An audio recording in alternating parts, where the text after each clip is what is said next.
Thank you so much. This is my first TED Talk, so I'm really nervous.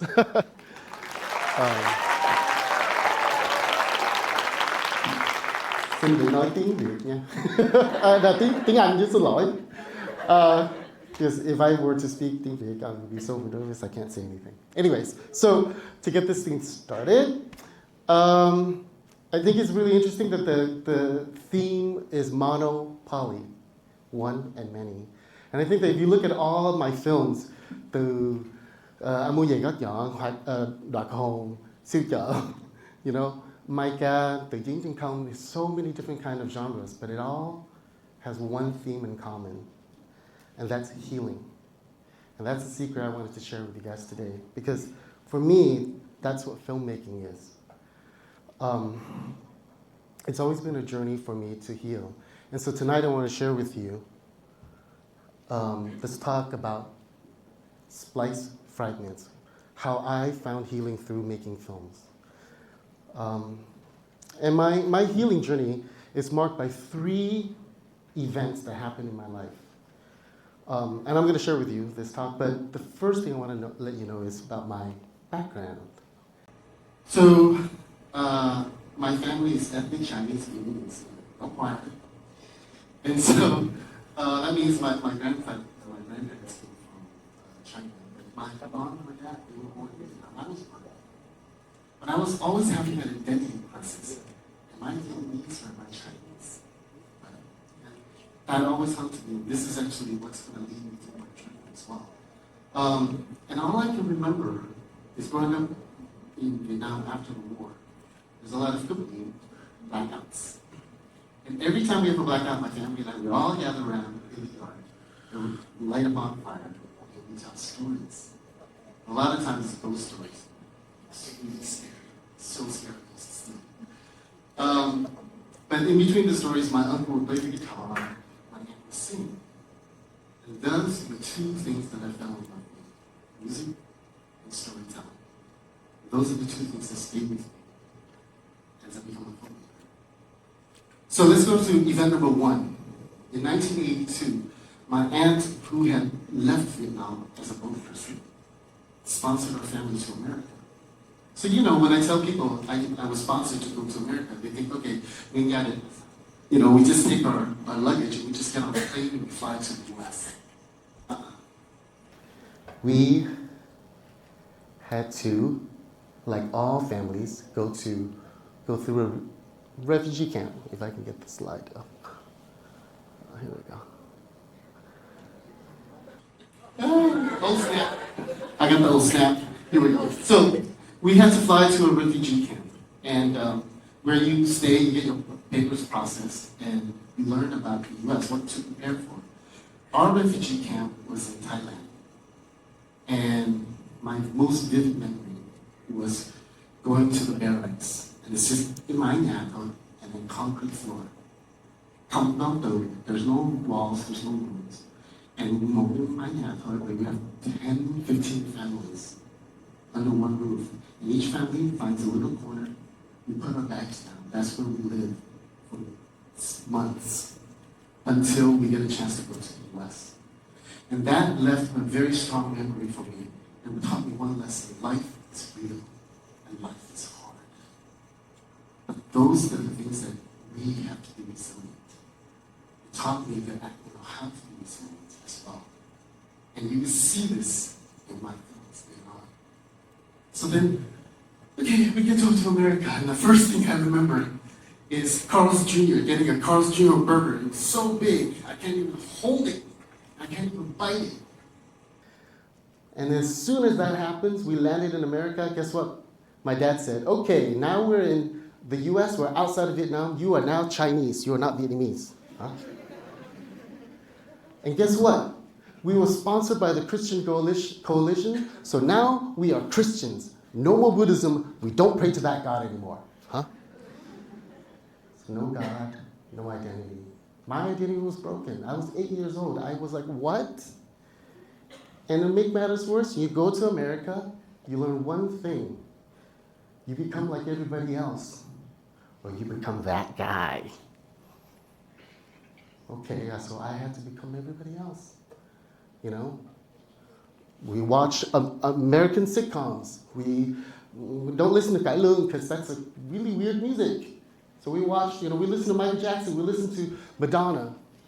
And you do everything you can. You don't speak Vietnamese. That's a weird language. You speak English. And I learned to forget everything. And in America, for me, education from 3rd grade to 12th grade, it's like institutionalized amnesia, right? All the history that you learn is American. And the only history I learned about Vietnam is the Vietnam War. And guess what we learned about that? It's about America. What? The Vietnam War's about America? So, event number 2. After I graduated from college, I watched a performance piece by a theater group called Club O' Noodles. And they did a play called Laughter from the Children of War. And it was like little short stories about a Vietnamese family coming over to America and their whole journey. And I was watching, and I was laughing, and I was crying, and I heard Vietnamese songs, I heard Vietnamese language, and I saw my experience on the stage. And it made me remember, I am Vietnamese. I don't care what my dad says, you are not, you're Vietnamese, you're Chinese. No, I am Vietnamese. That's all that I know. This is what I know. And so I was very lucky. I was able to join Club O' Noodles, and I was able to act with them, go on tour with them, and find my story. And this is something that I really wanted to share with you. I learned 2 very important things that I will never forget for the rest of my life from Club O' Noodles. 1, value your story. A lot of times you think, nobody wants to hear my story. Your story is important, because here's lesson number 2. If you know your story, you can heal yourself, your family. You can heal yourself through everything that you go through. So I learned that, and I got into film school, and I learned something else about film. You think you go watch a movie, and everything's not filmed in order. Everything's filmed in fragments, pieces. And we take those fragments, and we take the sound, we take the picture, and we put it together in one timeline so that it's in order so you understand. Oh my God, that's what it's like for me. I have all these bits and pieces of Vietnam, of this and that, and I don't know. Is this what I do? Is that how I tell stories? Is that how I make movies? But what story am I going to tell? And in film school, my teacher said, what you know? What do I know? I know that when I got into film school, when I got into college, I didn't talk to my father. I was very angry with him for telling me all those things, all those negative things growing up. You're not this, you're not that. Nobody cares to listen to your story. But I had to try to understand my father. And I remember that he didn't used to be this angry. He was angry because he has a headache. Ever since he came to America, he has a headache. And when I was young, he always, no tupac. He makes herbal medicine. So I said, okay, I'm going to find out everything. And I made him sit down and talk with me. Why do I want to talk? Because I want to hear your story. Why do I want to hear my story? It's not important. I want to hear your story. Tell me your story. When you told me the story, I was able to make a short film. And we reconnected. We opened the dialogue. And we continued to tell stories. And then I had to ask about my grandfather. Because my grandfather died when I was 9. He almost got to the U.S. but died. I didn't get to see him, and I didn't understand. So I made my second film. But in that making of the second film, so the first film was very Chinese. The second film, I discovered that my dad, he told me he took the music from Vietnam. He still has his collection of music from Vietnam. So I put it in this film. And I remember images of waking up my grandfather in Vietnam. So all these fragments of images started coming back. And you realize that, you know what, it's time. Number 3, I had to go back to Vietnam. And I had that chance to go back to Vietnam. And I gotta tell you, I was doing a documentary for film, but the first time I stepped off the plane in Vietnam, the heat hit me. And I was sweating, and all this smell. And I was like, I know this smell. I'm sweating, I know this feeling. It's home.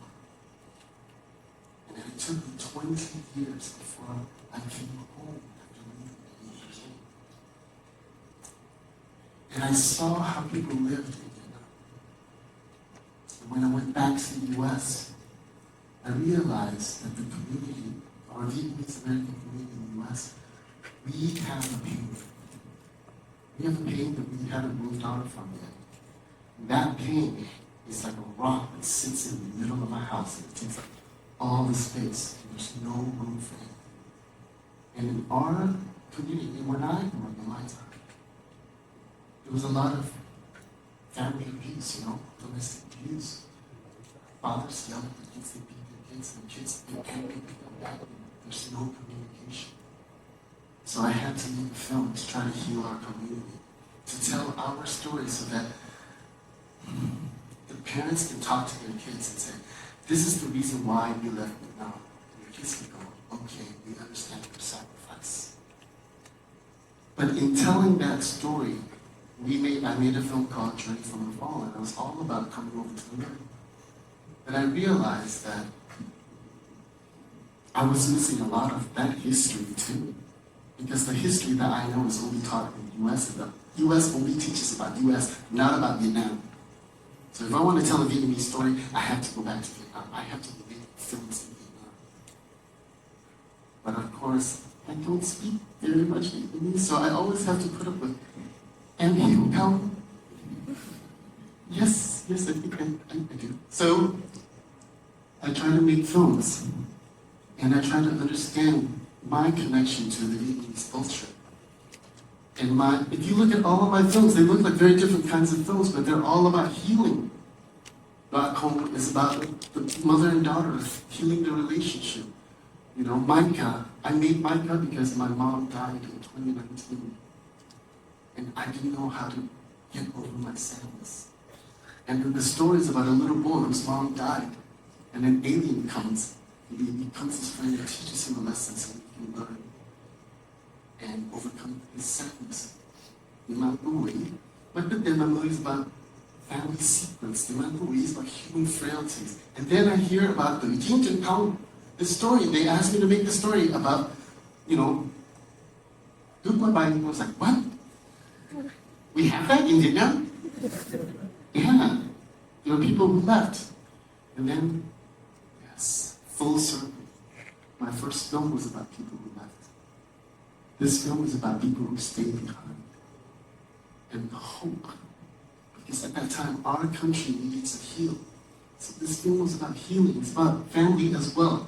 It's about the hope that we have to heal our nation, to heal our families. But the only way to heal is to be able to touch the audience. The way that they can learn is you have to touch them. And here's one thing that I really want to share, just a little side, that I learned about filmmaking and how it can touch people. It can touch people because performance and sound. Performance is the actors digging inside their history. And the more real the actors are, the more the audience can see themselves in the story of the actors and the characters. But more importantly, sound. So picture is so far away, it doesn't touch you, but sound touches you through the waves, vibrations. So I realized that as I was evolving and reconnecting, but I was also understanding that you have to evoke. As an artist, I have to move the audience by touching the audience, touching their hearts. How do you do that?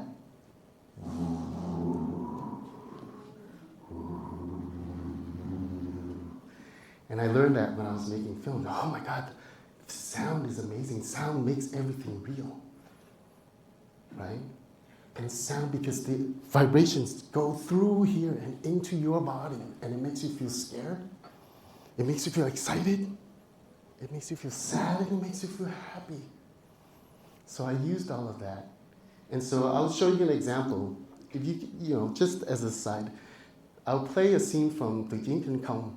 And in between, we'll turn the sound on and the sound off. And you can see, when the sound's off, it doesn't feel so real. But when the sound's on, it's very real. And you're now getting very excited and very scared. So please play. Xin nhắn hiệu lệnh cho đại tá. Yêu cầu hủy lệnh tấn công. Đừng bắn. Tôi nhớ lại, đừng bắn. Thì cho tôi hiệu lệnh, tôi sẽ báo với đại tá. 4 phút lúc về thì báo cho tôi hiệu lệnh.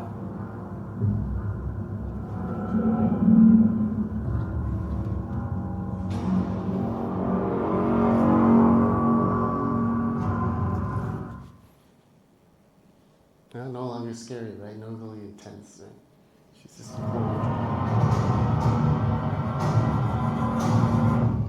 Ôm gọi đi.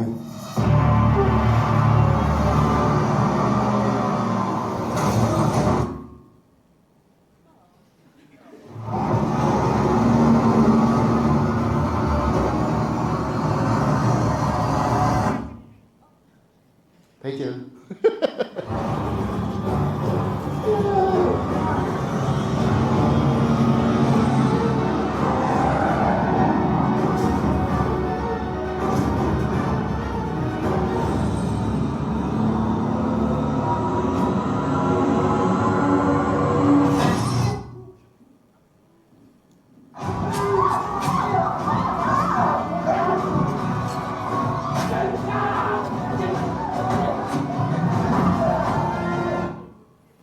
So anyways, so that, we can keep doing that, but I think everybody's going to punch me.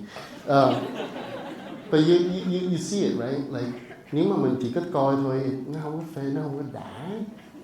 Because it doesn't feel real until we hear it. And that's what I learned, reality. But that's... If I want to move the audience, or if I want to help them feel like I feel, I have to get them to feel what the actors feel. But getting back to my journey now, having made all these films, I learned that growing up in America, I was in the minority. I don't know what the value of my story is. And the reason is, I don't know who my heroes are. I don't know what the history is. So as I was doing Vượt and Không, I just thought, oh my God, Vietnam has an amazing story. It has so many stories that has never been told. And so forget Avengers, forget those superheroes. We have our hero. Vietnam is 2,000 years of our people fighting for independence. That means it's 2,000 years. Đây là đất, vùng đất An Nam.